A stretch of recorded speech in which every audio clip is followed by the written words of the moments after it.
So one of the mistakes I see a lot of people making is assuming that the search results they see on their end are the same as either what their customers, clients, coworkers, or anyone else is seeing.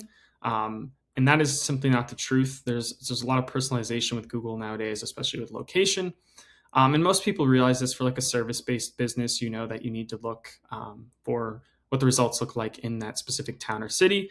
I see people ask, their client to look it up at their office or send screenshots. Honestly, there's an easier way. But more than that, it's really important to check how search results look across areas, especially for broad terms, not just service-based businesses, but just broad use cases, because I have seen between city to city or state to state, there can be drastic ranking differences. So you might think you're knocking it out of the park and your client's doing great. Meanwhile, 40 out of the 50 states, it's not the case. So there can be pocketed regional differences. And those are some interesting use cases of how to fix. But I'm going to show you a quick way for you to get kind of a reading on it. So most of us know that when we're logged in, Google's going to kind of give us personalized results and look for our location.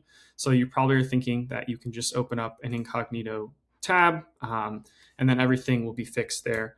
The problem is that's not the case. So you can see if I put something like HVAC repair, it's going to naturally know I'm in upstate New York here. And so basically it is giving me local results here. So if I don't want to see for Katyville, let's say I wanted a different location, all I'm going to do is there's a site called Valentin.app, and you're just going to go there. I'll do the same search. Just leave it the same. HVAC repair, you can pick wherever. So let's just say I want to look at results now for Miami. I'll put that in there. You do your search, and now you can see the search results for Miami. You can kind of look through and see what everything looks like and know how what's different.